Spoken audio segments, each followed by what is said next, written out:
away your phone for a week. telefone uyibike icyumweru urebe ukuntu uzaba umeze. Some of you will have a heart attack if that happens. Bamwe bazagira ikibazo cy'umutima.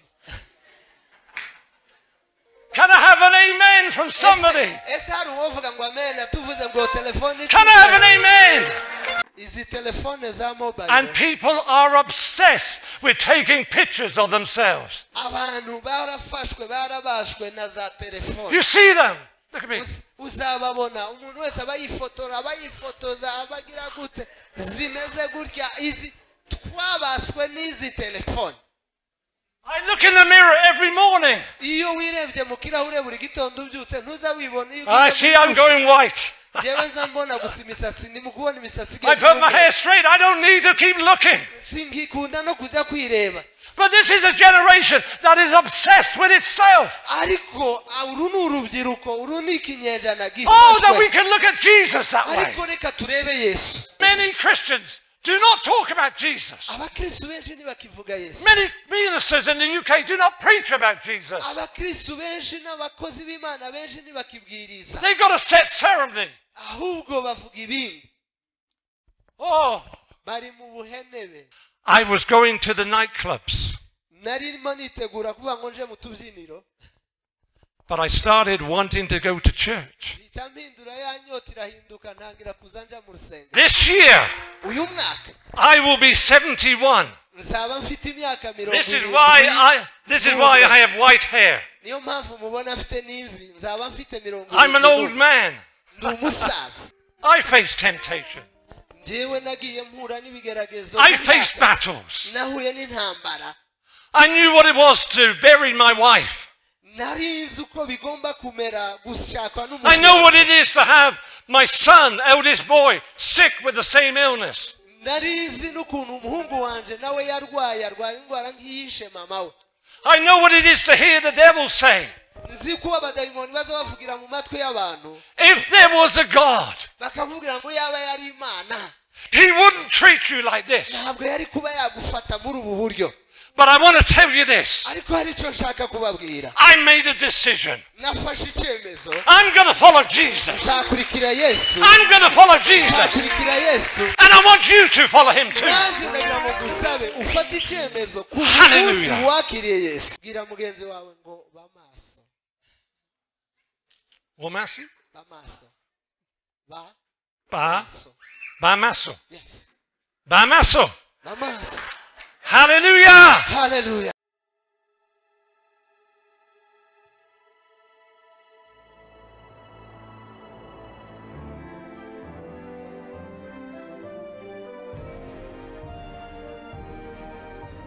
umukora ahamagara uwumva ijwi rye wese niyitabe.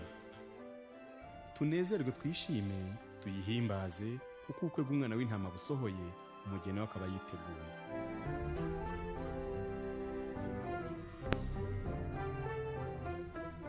Hallelujah. It's a joy to be with you. This is my first service since I arrived from the UK. Numunezero kubana namwe. Aya niyo materaniro ya mbere ntangije kuva mvuye iwacu mu Bwongereza.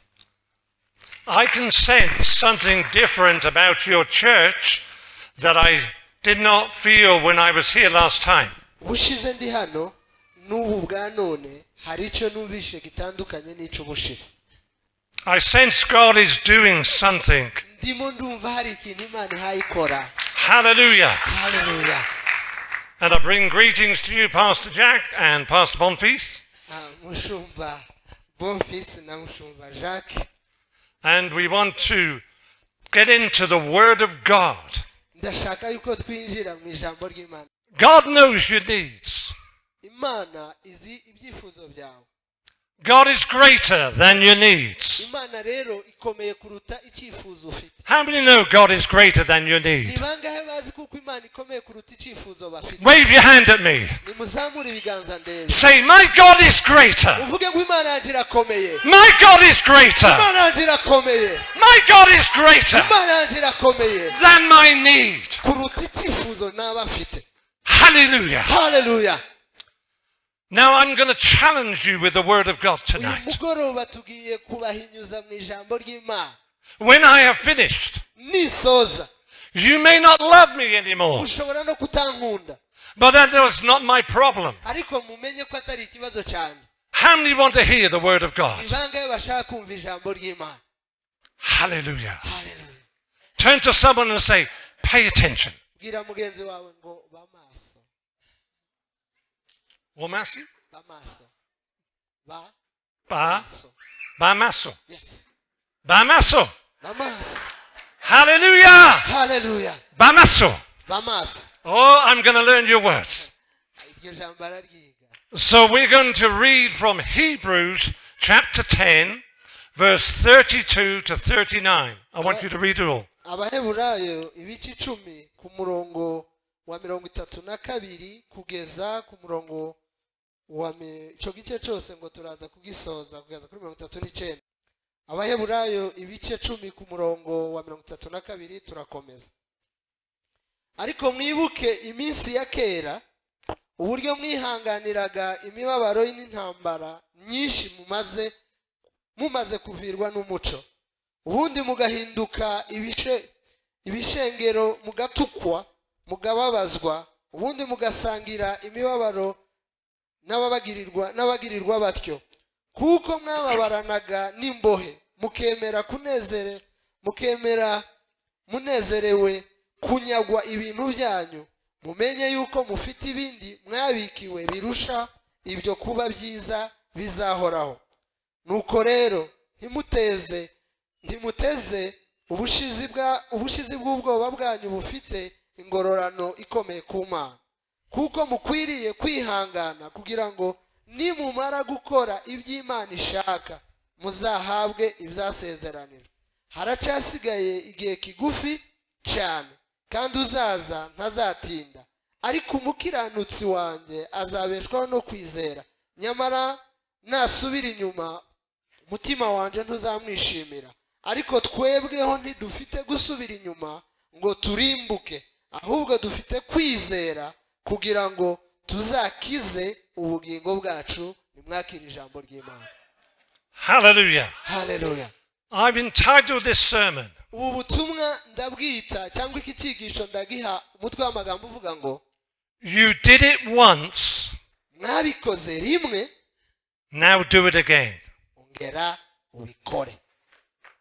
You did it once, Wabikoze rimwe, now do it again. ongera ubikore. I was reading through Hebrews, Narimo nsoma iki gitabo cy'Abaheburayo, and as I read these words, ngeze kuri aya magambo the Holy Spirit said to me, umwuka wera avugana nanjye, this is for this church. ubu butumwa ni ubwa hano. I get most of my sermons from my daily reading. Ubutumwa bwose cyangwa se ibyigisho byanjye byose mbikura muri devotion ya mu gitondo. I'm just reading the Bible. Iyo nsomye gusa Bibiliya mu gitondo, But then the Holy Spirit says, umwuka wera nawe akavuga, this is for that church. akavuga ngo ubu ngubu ni ubwira itorero runaka. This is what the Holy Spirit wants you to hear tonight. Ibi ni byo umwuka yashatse ko twumva hano uyu munsi. There are some verses in the Bible I don't like. Hari imirongo myinshi muri Bibiliya njyewe ndakunda. John 6, verse 66. Yohana 6 umurongo wa 66. From that time, many of his disciples went away and walked no more with Jesus. Abigishwa benshi bavuye kuri Yesu baragenda ntibongera kumukurikira n'undi munsi. 2 Timothy 4, verse 10.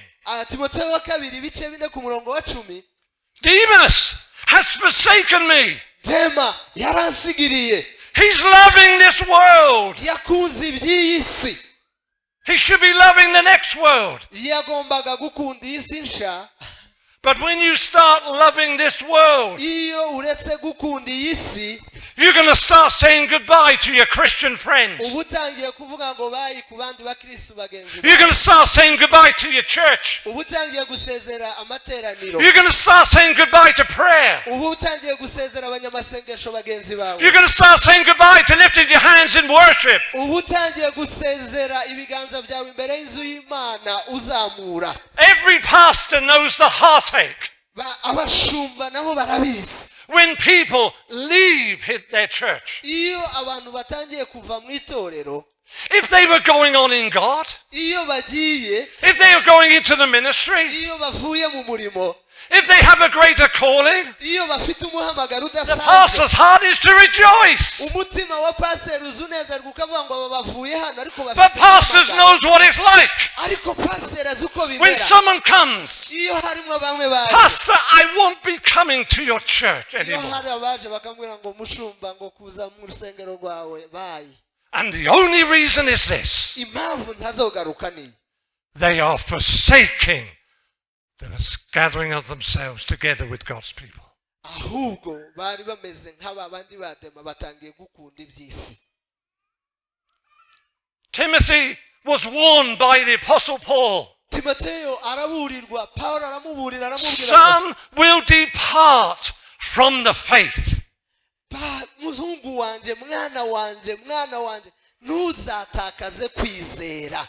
I have been a Christian 51 years now. maze imyaka 51 mfite agakiza narakiriye yesu nk'umwami n'umukiza.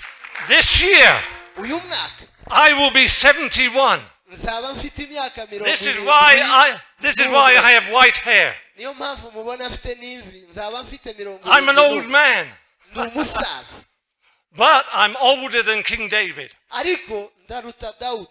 Hallelujah. haleluya. But I'm not as old as Methuselah.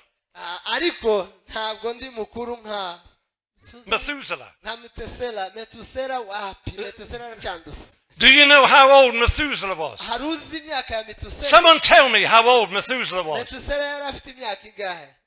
Anyone tell me? yari afite imyaka ingahe?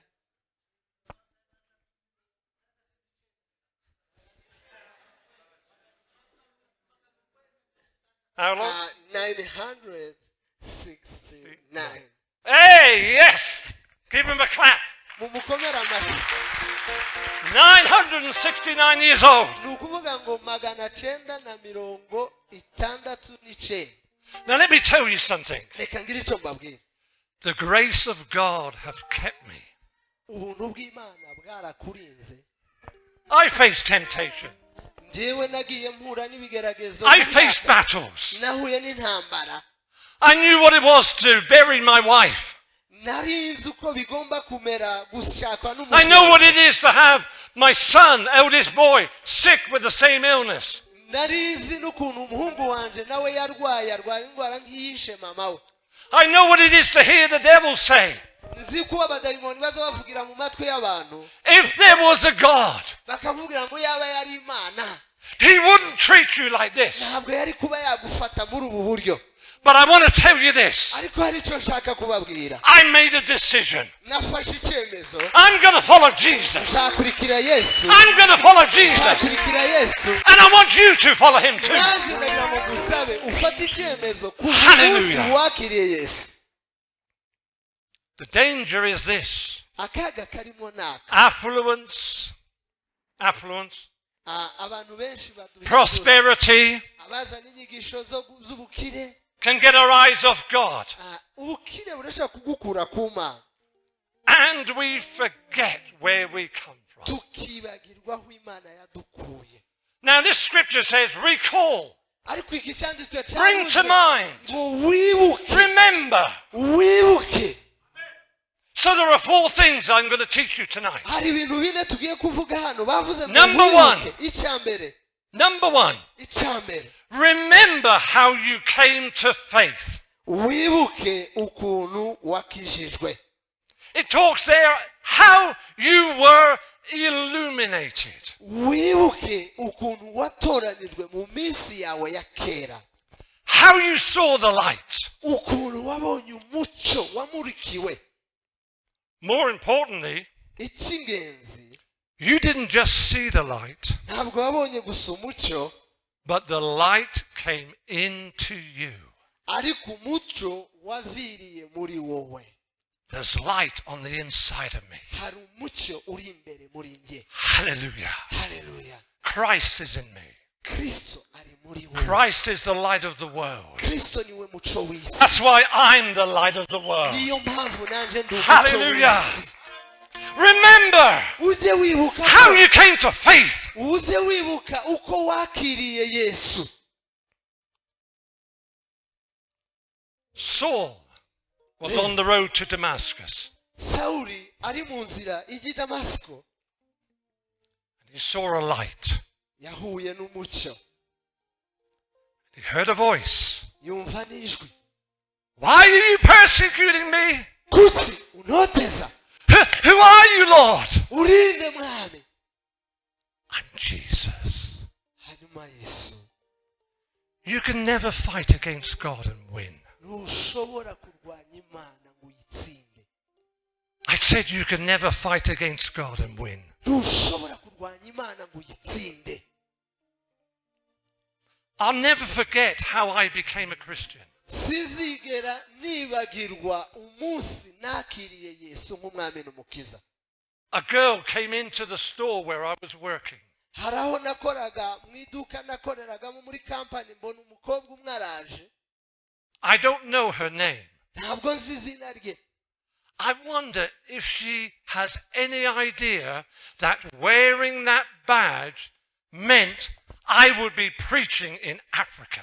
Ntabwo nzi yari yambaye badge, uwo mukobwa ntabwo yari azi ko nzigisha ubutumwa bwiza muri Afurika. Kuri iyo badge hari amagambo yari yanditseho.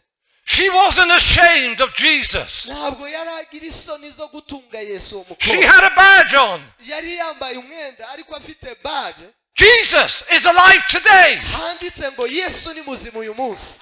She was walking around. Agenda inzira Jesus is yose. alive today. Yesu ni muzima Jesus uyu is munsi. alive today. Yesu ni muzima uyu Everyone who munsi. saw it. Bwira mugenzi wawe, Jesus Yesu is ni alive muzima. today. Yesu ni muzima uyu munsi.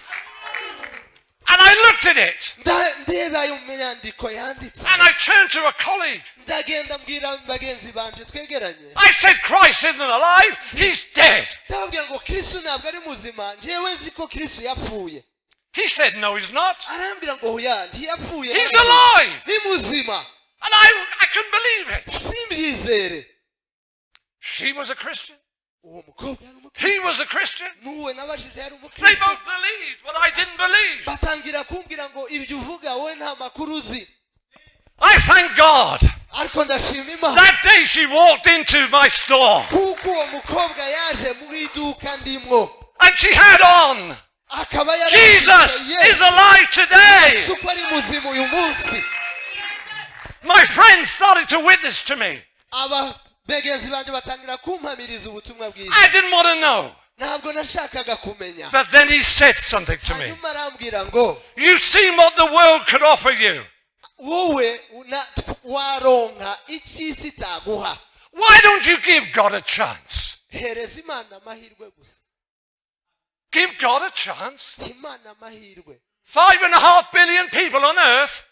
Abantu bose batuye muri iyi si. And I say, God, this is your chance. Mbwira Imana ngo nanjye rero ngaho uyu ni umwanya wawe. That God even knows where I am. Wowe ntuzi naho ntuye. God even knows who I am. Ntuzi n'uwo ndiwe. God even cares who I am. Ntunitaye no kumenya uwo ndiwe. 2 days later, Ariko iminsi ibiri I went to a church, njya gusenga. much smaller than this, Gatoya cyane, agatorero gato. but it was full. Ariko sanga karuzuye. We got there just before the service. Ngo mpagera mbere y'amateraniro. I had to sit right in the front row. Sanga intebe Right ihari, there. n'intebe y'imbere The gusa. preacher was there. Umuvugabutumwa ari hariya, intebe ihari n'iy'imbere gusa. They announced someone had parked their car the wrong way. Baravuga ati ngo hari n'umuntu waparitse nabi hanze. It was my car. N'imodoka yanjye nanaparitse. I had to get out in front of all the people. Ndasubira kandi ndahaguruka n'isoni. I didn't walk back to my seat. Ndagenda ndagaruka nsanga kandi Then they started singing. batangira kuririmba. They started clapping. Batangira gukoma They amashyi. started getting excited. Batangira gusimbuka. I'd never seen that in my life. Mu buzima bwanjye nari ntarabona abaririmba basimbuka banezererwa. I'd been a choir boy Kandi nari in the Church of England. nabaga mu itorero ryo mu Bwongereza gusa rya rindi ry'abametodiste. God was 1,000,000 miles away. Niryo nabagamo gusa ni kwa kundi nyine namwe mutawe. When my voice broke, I left the church. Igihe njyewe ndasimbuka ndavuga ijwi ryanjye numva riragiye. That night, Iryo joro I knew they had something I'd never seen before. menya yuko abandi bafite ikintu njyewe ndafite n'ikintu ntarigera mbona. You may be sat in this meeting. nawe ushobora kuba uri muri aya materaniro. You may be thinking, what is it they got? ukibaza ngo ese iyo mana ni What is it? iyo mana ni I've never seen it. sindayibona. I've never seen people excited about God before. sindabona abantu banezererwa imana. I've heard people cursing God. ahari wenda nza nyivuma. I've heard people swearing using the name of Jesus. nza numva abantu barahira izina ry'imana ubusa abantu bagenda bayivuma bavuga imana ibinyoma. And I prayed a prayer that night. ariko muri iryo joro Lord, I want what they've got. mana ndashaka ndifuza icyo bafite. That night I became a Christian. iryo joro nibwo nakiriye yesu nk'umwami n'umukiza n'umwokomera Hallelujah. Hallelujah. Hallelujah. Hallelujah. And God started to change me from the inside yesu out. atangira guhindura njyewe kuva imbere no hanze. Two things I want to highlight. reka mbabwire ibintu bibiri gusa by'ingenzi. Number one, icya mbere I was going to the nightclubs, narimo nitegura kuvuga ngo nje mu tubyiniro. but I started wanting to go to church. mpita mpindura ya nyota irahinduka ntangira kuza nja mu rusengero. And I couldn't be in both places at the same time. ntabwo nabaho hantu hombi sinaba mu kabari cyangwa mu kabyiniro ngo nindangiza nsubire mbe mu rusengero ntibibaho. I was being pulled toward God. ahubwo nkururwa n'imana iby'imana birankurura aba ari byo njyamo. Every one of my close friends, inshuti zanje zibiri twegeranye cyane I magara took them to the church, nazo ndagenda ndazirarika zizana ku rusengero. but none of them got saved. muri bose nta n'umwe wakijijwe. How is it I could see? noneho ndabakata mvuga ngo ni gute njyewe nahuye na And, yesu and they couldn't see. ariko ibo ni gute batabona. How could I want it? kuki njye nifuza ibi But they don't want it. ibo ntibabishaka. Jesus said, yesu arayavuze ngo many are called, ngo benshi barahamagawe but few are chosen. ariko bakeya Why? batoranijwe. Kubera Because iki? few make the choice. kuko bakeya nibo bafashe icyemezo. I want to challenge you tonight. ndagira ngo mbahinyuze uyu munsi Remember how you got saved. uze mwibuka uko mwakijijwe. Remember how Jesus became precious to you. wibuke umuntu yesu yahindutse uw'agaciro mu buzima bwawe. And don't stop following him. ntuzatuze kumukurikira. The second thing I noticed, icya kabiri ni iki. 2 or 3 weeks after becoming a Christian, ibyumweru bibiri cyangwa bitatu maze kuba umukristo I noticed I'd stopped swearing. nasanze narahagaritse kuza ndahira izina ry'imana mu busa. Nobody said to me, umuntu akambwira ngo you must not swear now you're a Christian. ntugomba kujya urahira uri umukristo. Nobody said to me, ntukajya urahira izina ry'imana mu you busa. mustn't go to the nightclub. ntugomba kuza ujya mu tubyiniro. God was doing a work on the inside. imana yonyine niyo yikoreye akazi muri njyewe imbere. nta muntu n'umwe wanyigishije ibyo ngibyo. We're not to be conformed to this world, ntituri abantu bo kugira ngo twishushanye n'ab'iki gihe, but we are transformed ahubwo turi abahindutse by a new life within us. uko ubw'ubuzima busha butuye muri twebwe. If you've got that new life, shout amen. niba wumvikana nanjye twemezanya ntiwovuga ngo amen. Hallelujah. haleluya. God said to Israel, imana ibwira ubwoko bwa isirayeli you have forgotten the God who fathered you. mwibagiwe imana yabakuye muri biriya. In Hebrews it says, you've forgotten the exaltation which speaks to us as sons. mwibagiwe ukuntu imana yatuzamuraga ikatwita abana. It says James writes about a man who looks in the Word and says it's like looking in the mirror and he forgets the kind of man he was. yakobo aravuga ngo bimeze nk'umuntu wirebera mu ndorerwamo akanya gatoya akibagirwa uko yasaga. Paul never forgot he persecuted the church. pawulo nta na rimwe yigeze yibagirwa kuko yaratoteje itorero. But he didn't stop following Jesus. ariko yarabiretse ntibyamubujije gukurikira yesu. Thank God the worst person can get saved. imana ishimwe kuko n'umuntu mubi kuruta abandi azakizwa. I said amen. nimwovuga ngo amena Amen. ruharwa The mubi worst person wa wundi muri karite n'ubwo ikintu cobura adahari bakavuga ngo niwe wacibye kandi yarazindutse uwo Think- nawe yokisa think about it. gatekereza There's a time the devil's talking to God. hari umunsi umwe n'abadayimoni babwiraga Have you Imana, seen what I'm doing to your church? ese murabona ibyo ndimo gukorera itorero I've got ryawe Saul of Tarsus. mfite byinshi mfite pawulo w'itarushisi He's running around capturing Christians. uyu nguyu karatoteza ubwoko He's putting them into prison. arimo arafunga abakristo And when they're killed, he agrees with it. ndetse babica akemezanya nawe Your church is not going to last much longer. itorero ryawe abadayimoni ko barabwira imana ngo itorero ryawe ntaho rizagera The one who sits on the throne. wicaye ku I said the one who sits on the throne. aravuga ngo The one who sits on the throne wicaye ku ntebe laughs. aravuga Laughs. arabiseka Devil, you don't know. mwabazimu mwabadayimoni mwe ntimubizi I'm going to take your weapon intwaro zanyu zose ngiye kuzifata and I'm going to use him for my glory. zazikoresha ku bw'icubahiro canje Hallelujah. haleluya Hallelujah. haleluya When people get at you, iyo abantu When they batangiye persecute you, iyo abantu bagutoteza when they speak nastily to iyo you, bavuga amagambo mabi kuri wowe because you own the name of Jesus, kuko uri umukristo lift your hands and say, wowe zamura ibiganza byawe gusa uvuga God, ngo, get hold of their life mana cakira ubugingo bw'abariya bantu and get them in your kingdom quick. ubazane mu bwami bwawe vuba Hallelujah. haleluya Hallelujah. reka mbabwire iki kintu avuze wait me say this aravuze ngo wowe n'abantu nibakuvuga nibagusebya nibakwandagaza nibakugira ibyo bakuvugaho byose wowe uzi uzamura ibiganza uvuga ngo mana cakira n'ubugingo bw'abari abantu barimo kunkorera ibintu wuzuze ubwami bwawe vuba Glory. cyubahiro Now we have to forget those things which are behind us. mureke tuze twibagirwa ibintu bimwe nk'ibi tubishire inyuma twibuke gusa ko Yesu ari mu mitima yacu Sometimes the mistakes that we've made, rimwe na rimwe amakosa dukora they weigh heavy on us.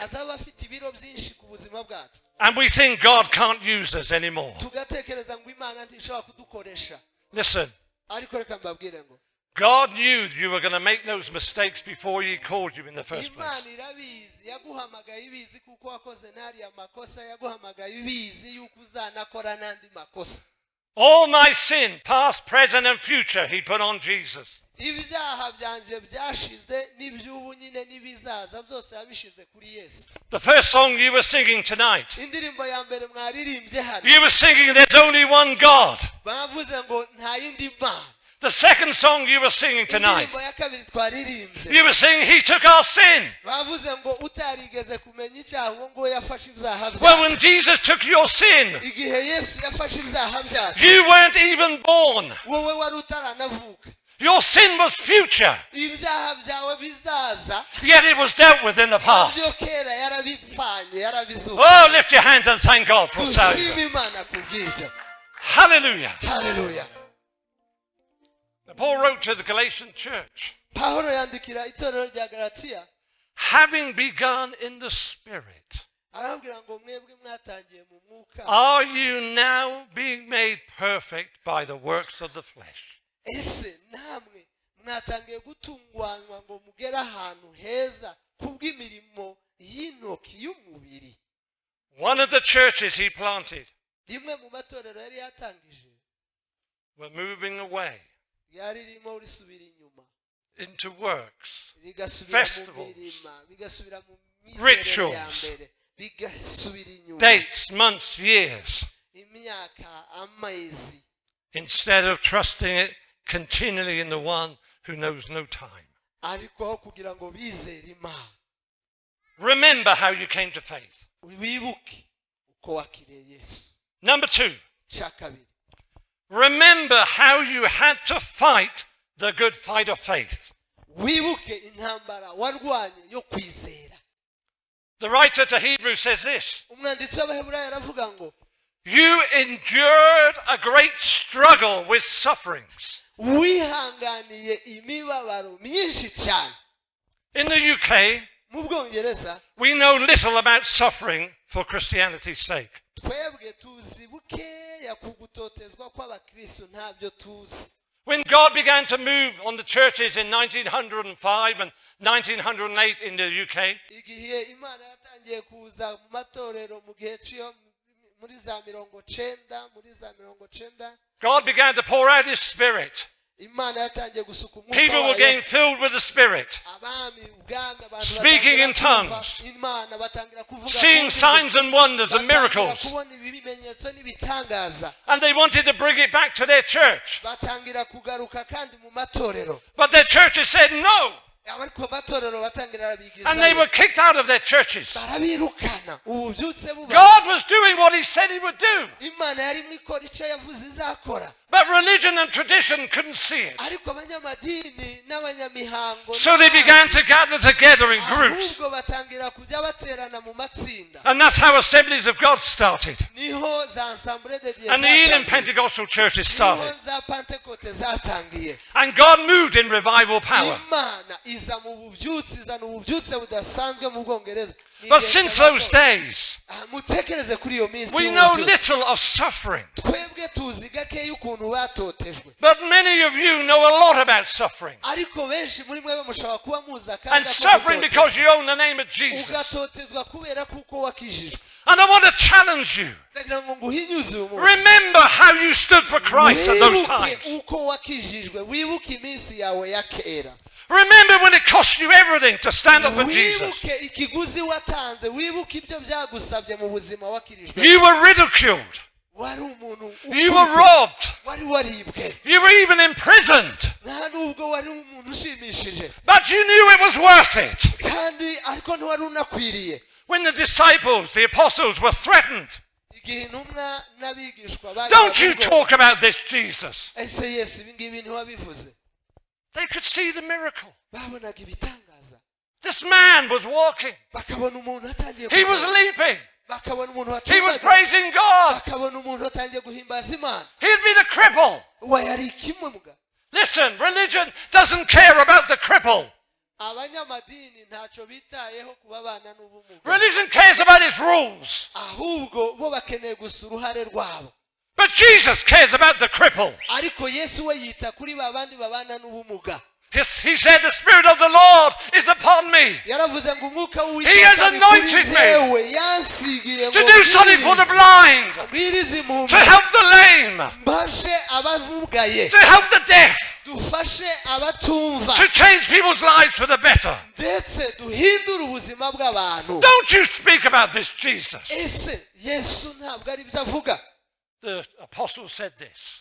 Intumwa nazo zikavuga ngo Whether it's right to please you rather than please God, you can decide, but we're going to please God. dushatse duhitemo kunezeza Imana cyangwa kunezeza What did abantu. they do? Ese bakoraga iki? They went to the prayer meeting. Bajyaga mu masengesho They said, oh God, bakavuga ngo we know what Jesus has done for tuzi us. ibyo Yesu yakoze ku bwacu, We know what trouble we've come through. tuzi ibyo twanyuzemo, Give us boldness to keep going. duhereze ubushizi bw'amanga ngo dukomeze. They carried on preaching. Bakomeza kubwiriza, And then they got called before the religious lot again. no bongera kandi guhamagarwa n'abanyamadini. This time they were beaten. Iki gihe noneho barakubitwa, But they came out rejoicing. ariko nuko bakubitwa I said they came out rejoicing. bazaga banezerwa. Nimwovuga ngo banezerewe, I said they came out rejoicing. bagakubitwa bakanezerwa. Can you come out of rejoicing after you had a beating for Ese Jesus? wakubiswe ku bwa Yesu woza unezerewe? No wonder great signs and wonders were taking place. Nta bimenyetso nta bitangaza biba bikoreka, gusa ko They were turakubitwa. fearless. Ahubwo bari bafite ubwoba. Hallelujah. Haleluya.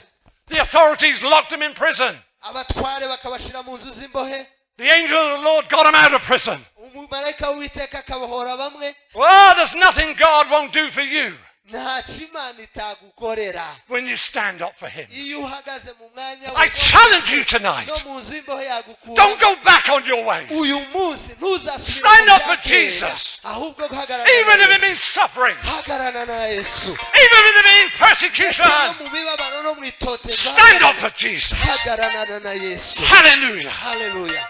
Hallelujah. Haleluya. Persecution strengthens the church. It never weakens the church. Itotezwa ntirishobora guca intege itorero. sorts out the ahubwo wheat ngo from the ahubwo chaff. rikomeza itorero. In the parable of the sower, Imbaraga z'umubibyi, some seed fell on stony ground. hari imbuto zimwe zaguye ngo kukara. Jesus said it's like a believer. Yesu aravuga ngo ni nk'abizera Just got saved, ni nk'abizera bamwe but he hadn't got roots. batagira And he's imizi, so excited. batagira imizi ariko banezerewe badafite And then he imizi. said, trouble comes. Ibibazo iyo bije kuri abo, Listen, my friend, trouble will always come to the believer. reka nkubwire ngo kubizera ibibazo biraza. But this one hadn't got roots. Umva, kuri aba badafite imizi baguye kukara, He's gone. baragenda. Some seed fell among the weeds and thistles. Izindi nazo zigwa mu mahwa.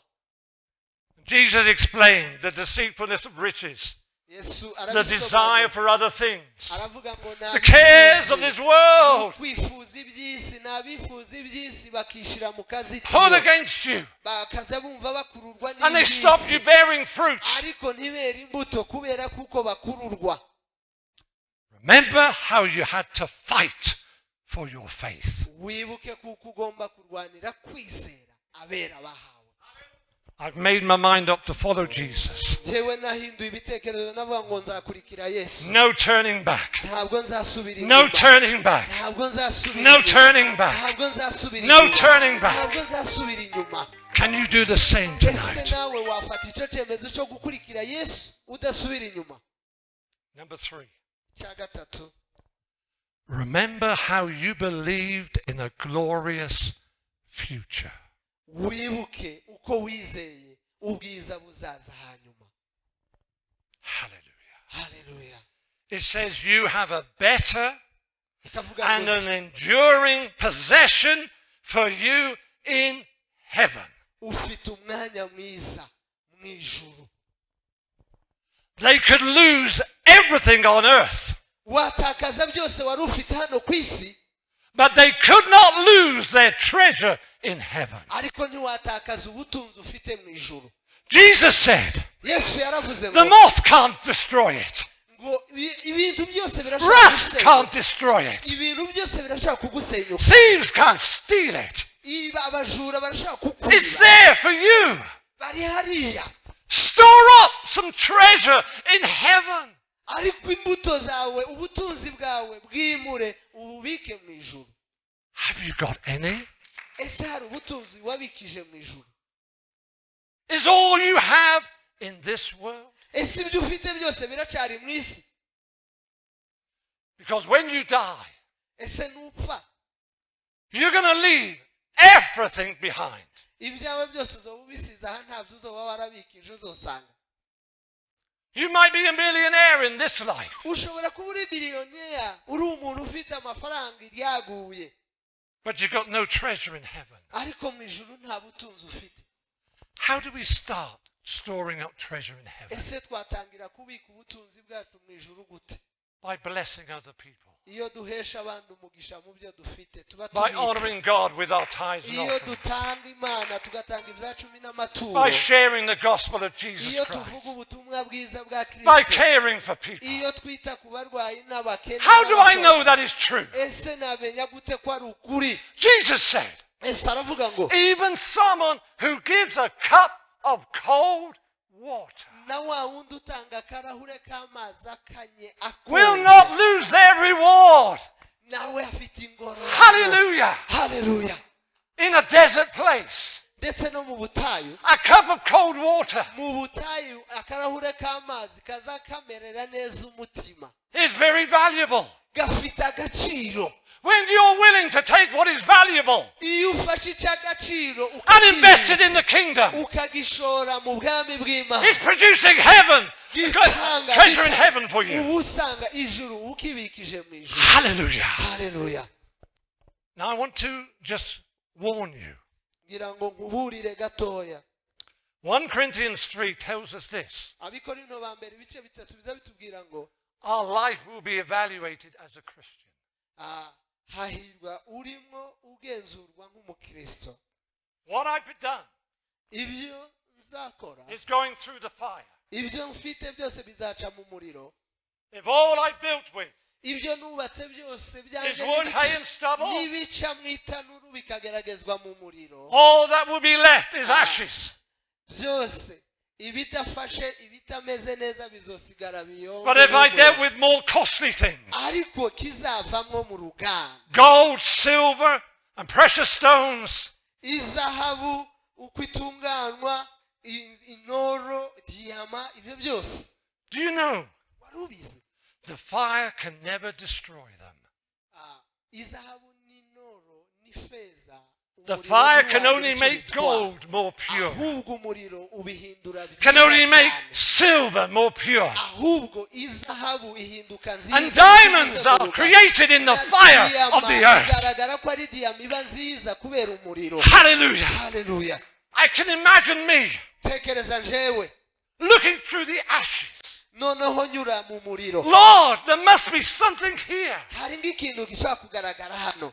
The Bible says this. bibiri ikavuga ngo If someone goes through the ashes umuntu naja mu ivumbi gusa and they cannot find anything of value, warangiza ugakora mu ivu banwitse mukabura n'ikintu cy'agaciro kivamwo, they will still not lose their salvation.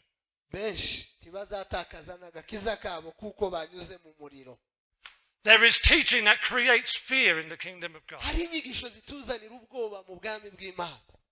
Even if I can produce nothing, nubwo ntacyo natanga, I got my faith in Christ. ukwizera kwanje konyine kuri muri Kristo And I kurahagije. pass from death to life. mba mvuye mu rupfu mba ngiye mu bugingo. Hallelujah. Hallelujah. But I want to do more than that. ariko nakora ibirenze n'ibyo. I want to do more than that. nakora ibirenze ibyo. When I was in retail management, igihe nari manager muri kampani, I reached a point where there was a struggle going on in my life. nageze ahantu mfite ibibazo mu buzima bwanjye. I felt God was calling me to the ministry. numva Imana kirampamagara ngo ninje gukorera Imana. And my area manager noneho umumanager wari uhagarariye agace had just given me the best merit rating I'd ever had. yari amaze kumpereza umushahara kandi amaze kungeza ku rwego rwo hejuru, Which equated to a 10% jump in my salary. kugira ngo adure na salere yanjye. And because we put the turnover up of the store, kubera kuko twari twamaze my salary went up again. umushahara wanjye uratangira urazamuka. And because the union had negotiated a pay rise, kubera kuko nabashaga guhuza abakiriya ngakora marketing nziza, ibintu bigenda neza. my salary went up again. umushahara wanjye bakomeza kuwuzamura. In a very short space of time, my salary increased 25%. hanyuma umushahara wanjye wiyongeraho percentage 25. And the area manager said to me, hanyuma manager wo mu gace you can apply for whatever position you want, I will back you. arambwira ngo umwanya wose uzifuza muri iyi kampani uzawusabe nanjye nzagushigikira. But God was calling me. ariko Imana yari impamagaye. And God said this to me. Imana irambwira ngo How much of your firm will be in heaven? arambaza ngo ese uzaba ufite ibingana gute mu bwami? You're working for them now. wowe ushaka kuba wabakorera uyu munsi, But when you're dead, ariko nupfa how much will it count in heaven? mu ijuru uzaba warabikijeho ibingana iki? I made the decision to resign from my career, fata icyemezo cyo gusezera, to sell my house, ngurisha n'inzu, to pay to go to Bible college, nishura ishuri rya Bibiliya, and I do not regret it.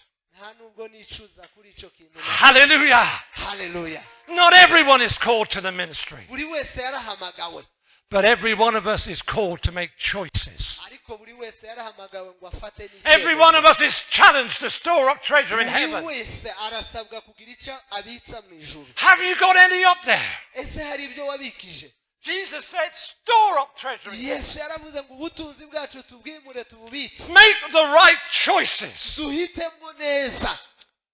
Don't let the world dictate to you. ntuzareke isi ngo ari Obey the leading of the Holy Spirit. ahubwo izera umwuka wera. What is heaven like? ese ijuru rimeze rite? Revelation chapter 21 verse 4 says, ibyahishuwe 21 ku murongo wa 24 Bibiliya ikavuga ngo there's no pain there. nta kubabara. Who's in pain tonight? ninde ufite agahinda? If you're in pain in your body, put your hand up. niba ufite ububabare mu mubiri zamura ukuboko. hari aho ubabaye mu mubiri. Is there no one in pain ese twese nta muntu in this service today? muri aya materaniro nta muntu ufite ahantu ababaye mu mubiri nguriya mushiki wacu. Go on, put your hands up. nimushyire amaboko hejuru. Oh my goodness me, just 3 people. I have a 4. 4, I don't believe it. 1, 2, 3. Every one of them is in pain. ndabona abantu bafite bababaye. In heaven there's no more pain. mu ijuru nta kubabara kundi. There's no more sickness. nta ndwara mu ijuru. There's no more suffering. nta mibabaro. There's no more death. nta gupfa. Hallelujah. Hallelujah. Who wouldn't want to go there? ese niwifuza kujyayo? Make choices to ensure that you do not miss out. amahitamo ni wowe. Number 4. icya kane, Remember that now you need to be faithful. wibuke kuko birakenewe kuko wa umwizerwa. You have need of endurance, it says here. wari ufite ibyifuzo, hari ibyo wihanganiye. ijambo ry'Imana riragusaba kuba umwizerwa. You did it once. wabikoze rimwe, Now do it again. ongera ubikore. And again. wongera And ubikore. again. wongera ubikore. And again. wongera ubikore. However long it takes to do it. bizagufata umwanya gute? ni ukuvuga ngo dukizwa buri munsi, dukizwa buri munsi, dukizwa buri munsi. Once you couldn't stay away from church. igihe cyose uzumva utari ku rusengero, Now you have to be reminded church is on. igihe cyose uzaza wibutswa gahunda y'itorero. Let me tell you this. reka mbabwire In the ikibazo. UK, mu Bwongereza COVID is still going round. covid iracyabayo, But it does not affect us that much. ariko ntabwo ikiri nka kwa kundi kwa kera.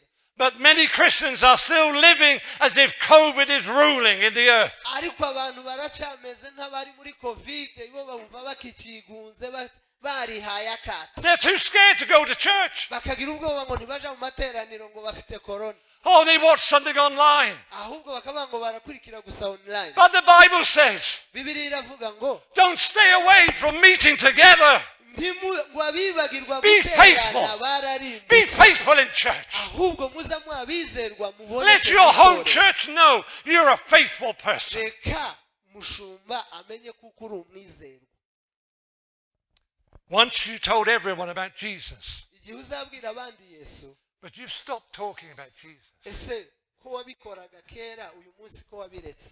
Many Christians are scared to talk about it. mumbwire ntiturenze ndamubwira. My wife is involved in a ministry with the Church of England. madamu akorana n'amatorero yo mu Bwongereza. She has 156 churches to reach into. afite amatorero 165 akurikirana. When she comes to speak, iyo aje kuvuga the most they will give her is 15 minutes. bamuha iminota 15. They don't want her talking about Jesus. ntibashaka ko avuga Yesu. Can you believe that? tekereza umuvugabutumwa bamuha iminota 15. They don't want to talk about the gospel. ntibashaka ubutumwa bwiza, bari mu buhenebere cyane. Oh, they talk about their fundraising. ahubwo icyo bavuga gusa ni imiryango. But who is it for? ese ibyo ni ibiki? It should be for Jesus. ahubwo ibyo byakagombye kuba umurimo wa Yesu. Many Christians do not talk about Jesus. abakristu benshi ntibakivuga Yesu. Many ministers in the UK do not preach about Jesus. abakristu benshi n'abakozi b'Imana benshi ntibakibwiriza. They've got a set ceremony. ahubwo bavuga ibindi. Oh, bari mu buhenebe. when Philip was sent to the Ethiopian, ariko filipo bamutuma ku he Etiyopiya, was reading the prophet Isaiah. yarimwo asoma ubuhanuzi bwa Yesaya. Do you understand what you're reading? ese wumva ibyo urimo gusoma? dufite inkone nyinshi zitumva I ibyanditswe. need someone to help.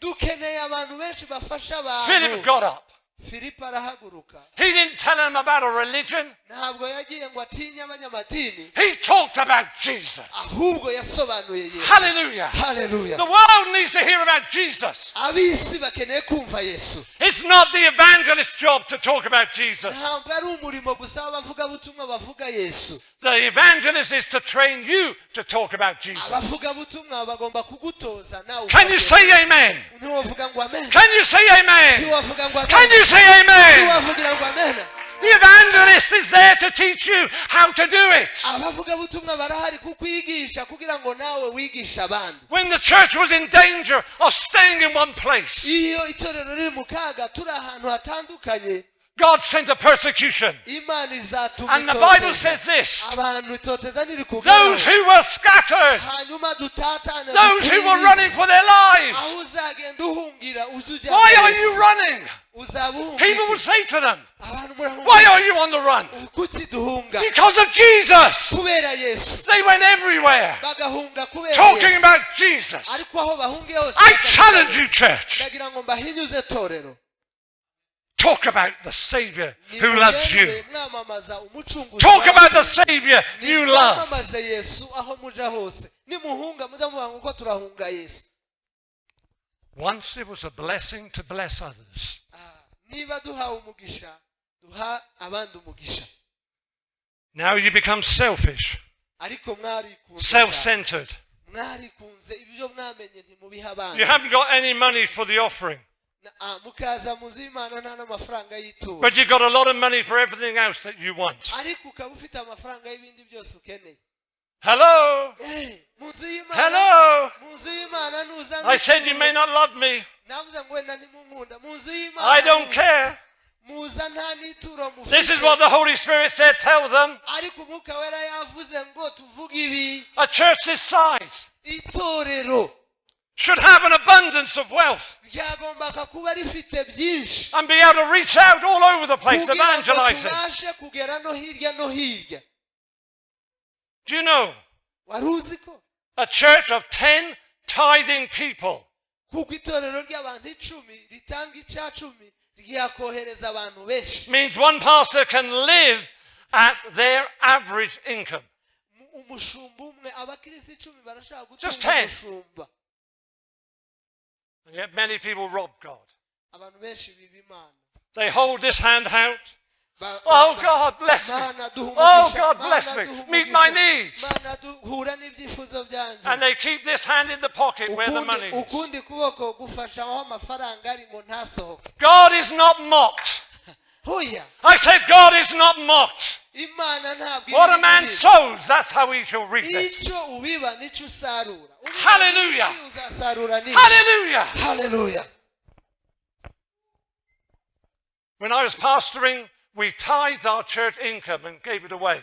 twebwe ndi umushumba nshumza amatorero badaturaga bagatanga n'ibya 10 n'amaturo ndetse tukaza twohereza And then God challenged me to introduce mission giving on top. imana itangira kumpinyuza ngo njya nkora n'ibyo ntanga n'ibike And then God took me to work with another minister. imana itangira kuzana n'abandi bakozi They did not have the money coming in to pay me. bakaba badafite amafaranga yo They kwishyura had investment income coming in. ariko ngo batangira gukorera We imana set a vision tugatangira to iyerekwa raise the income by £500 a week in 1 year. tukavuga ngo muri cyumweru tujye tubona amapawundi 500 We hit the target. ndetse tagete And tukayigera then God challenged me again. imana ikampinyuza I want you to give away 25% of your income. twatanga ayo dufite tukaba dutanga pourcentage 25 tukaziha abandi We set a 5-year goal to do that. dushiraho plan cyangwa igenamigambi y'imyaka 5 yo kuzajya dutanga 25 zayo twinjije On the 5th year, mu mwaka wa 5 we were giving away 25% of our income. tugatanga pourcentage And all our needs were met. ibyo byose duhura We nabyo weren't in poverty. ntitwakomeza kuba mu bukene God was honoring his word. imana itangira kubahisha ijambo ryawe nimuvuge ngo amen Hallelujah. haleluya You did it once, do it again. warabikoze Once you had to live by faith. nubaho mu kwizera Now you want everything on a plate. ibintu byose uzabibona ku isahani. Pastors being called into the ministry, Abashumba barahamagawe. you're going to have to learn how to trust God for yourself. Mushumba nawe wiga uko uzabaho mu buzima bwo kwizera. God's not going to give you a ready-made church. Imana hari igihe izaguha itorero ritazorita. He wants you to learn how to trust Him. Irashaka ngo nawe wige kwizera. He wants you to know what it's like when you haven't got enough money for all the bills. Nukugira ngo nawe wige kumenya ubuzima bwo kubaho udafite bikeya. But David said this, Ariko Dawudi yaravuze I am young. I was young and now I'm old. Dawudi yaravuze ngo ndashaje. But I've not seen the righteous forsaken, Ariko sindigera mbona umukiranutsi nor his seed begging bread. And God won't forget you either. Imana irashaka yuko nawe. Once you stood with those persecuted, nuhagararana n'abarya bagutoteza. now they're forgotten. Imana ntabwo izakwibagirwa. Because it might affect your social standing. Rimwe na rimwe byakora aho uhagaze. Do you know what I feel is a real curse on this generation? Urumva In the UK, all over the world. hari umuvumo njyewe nza numva muri iwacu dufite sinzi na hano niba uhari. The mobile phone. Izi telefone za mobile. And people are obsessed with taking pictures of themselves. Abantu barafashwe barabashwe na za telefone. You see them. Look at me.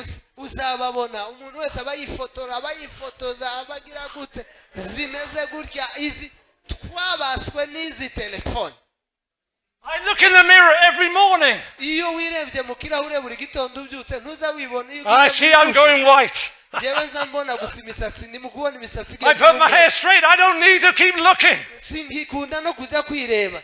But this is a generation that is obsessed with itself. Ariko uru ni urubyiruko uru ni ikinyejana Oh, that we gifashwe. can look at Jesus that way. Ariko reka turebe Yesu. Hallelujah. Hallelujah. Throw away your phone for a week. Telefone uyibike icyumweru urebe ukuntu uzaba umeze. Some of you will have a heart attack if that happens. Bamwe bazagira ikibazo cy'umutima. Can I have an amen from somebody? Ese hari uwovuga ngo amen tuvuze ngo telefone. Can I have an amen? Shira telefone icyumweru ku ruhande urebe. I said you won't like me. I don't care. Navuze ngo nimungunda mutankunze mureke ibyo I don't have to pastor the church. This is your responsibility. mushumba reka mbivuge nuko nyine ni inshingano yawe ariko ndayivuze. Oh, glory. Icyubahiro ni kimwe. Now, you did it once. Wabikoze rimwe. Will you do it again? Uzongera ubikore. I want to. Nanjye ndabikeneye. Who will stand with me as I pray? Ninde uhagararana nanje tuvuge ngo twibutse iminsi yacu ya kera. Who will stand with me as I pray? Ninde wahaguruka ngiye gusenga duhaguruke. You're standing and say, I'm going to do it. Ninde wongera I'm going to do it. nzongera mbikore. I'm going to do it. Niwumva Imana wibutse Imana iminsi yawe ya kera. I'm going to do it. Nongere nibutse Imana biye. Oh, God, I'm going to do it. Nongera mbikore. Hallelujah. Hallelujah. I'm just going to pray. Reka nsenga. If you mean what you say by standing, Niba guhagarara kwawe hari igisobanuro. then tomorrow morning you're going to do it. Ejo mu gitondo uzatangira ubikore. Sunday morning you're going to do it. Kuwa mbere muzabikore. You don't need anyone to pray for you. Ntukeneye umuntu ugusengera. You don't need hands laid on you. Ntukeneye umuntu ukurambikaho It ibiganza. just needs a decision. Wowe gusa igikenewe n'icyemezo ufata wowe. Let me tell you this. Reka nkubwire iki. My wife says, do you love me? Madamu yambaza ngo ese urankunda. I say, I made a decision. Mbwira madamu ngo nafashe icyemezo cyo kugukunda. When I married her 20 years ago, imyaka 20. I made a decision imyaka 20 to love her. icyemezo ko tubana ndagukunda. I'm still keeping to that decision. Ya cyemezo nafashe ndacagukunda. 1973, muri 70. I made a decision for Jesus. icyemezo cyo kwakira Yesu. I'm still keeping to it. ndacyafite cya cyemezo. Hallelujah! Hallelujah. And I want you to. Nawe ndashaka gufata icyemezo. Let's pray. Reka dusenge. Father, in the name of Jesus. Data mu izina rya Yesu. Oh God, we did it once. Wabikoze rimwe. We want to do it again. Ariko ndifuza kubikora. Stir us up, Lord. Ndifuza kubikora. Stir us up, Lord. Wongere ubikorema. Where we've let go. Wongere ubikorema. Where we've gone wrong. Wongere ubikorema.